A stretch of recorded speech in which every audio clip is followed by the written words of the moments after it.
सभी को नमस्कार। अलंकार की श्रृंखला में पहला अलंकार जो अनुप्रास अलंकार है बेहद आसान अलंकार है, लेकिन जब हम इसके प्रकारों पर जाते हैं तो वहाँ पर हमें कुछ बातों का ध्यान रखना होता है।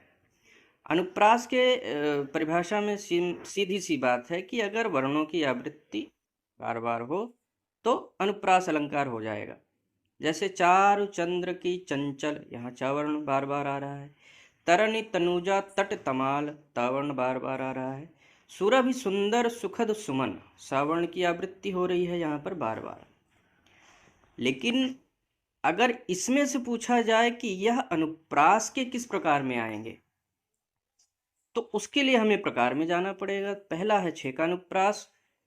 एक वर्ण अगर एक ही बार और आवृत्ति उसकी हो रही है, यानी कि कुल 2 बार अगर प्रयोग हो रहा है, तो वहां हो जाएगा छेकानुप्रास। जैसे राम राज्य अभिषेक सुन ही हर्षे, रावण कुल मिला के 2 बार आया है, यानी 1 बार उसकी आवृत्ति हुई है।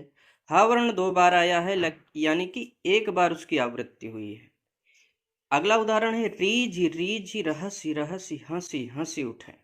यहाँ पर शब्द जो है 1 बार आवृत्त हुआ है, यानी 1 बार उसकी आवृत्ति हुई है। रहस्य शब्द 1 बार और प्रयोग हुआ है, यानी कुल 2 बार।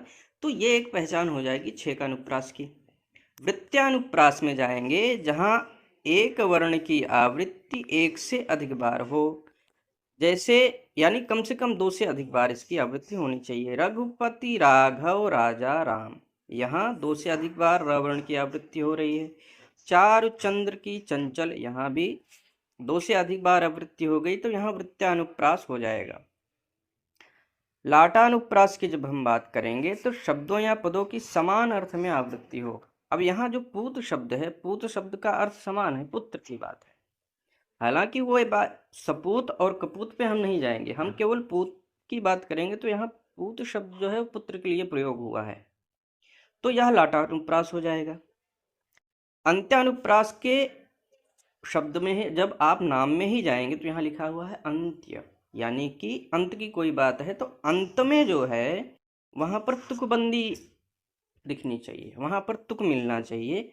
लगा दी किसने आकर आग, कहाँ था तू संशय के नाग। आग और नाग के जो वर्ण हैं उनमें तुक मिल रहा है, तो है तो अनुप्रास, लेकिन अनुप्रास का कौन सा प्रकार है, तो अंत्यानुप्रास। अब श्रुत्यानुप्रास में जब हम आते हैं तो यहाँ पर उच्चारण स्थान में समानता देखने को मिलती है। उच्चारण स्थान जो है वह वर्णों के एक ही उच्चारण स्थान के वर्ण प्रयोग किए जाते हैं, तब वहां पर होगा श्रुत्यानुप्रास। उदाहरण हम देख लेते हैं, क्योंकि उदाहरण इसके देखने जरूरी हैं।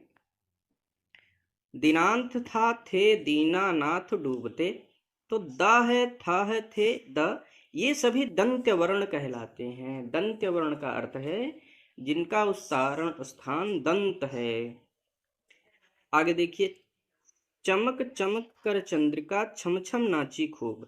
अब देखिए चा है, चा वर्ण आवृत्त हुआ है, और छम छम, चा और छ दोनों का जो उच्चारण स्थान है वह तालु होता है। इन्हें तालव्य वर्ण कहा जाता है, इनकी आवृत्ति हुई है। तो उच्चारण स्थान का हमें ध्यान रखना होता है।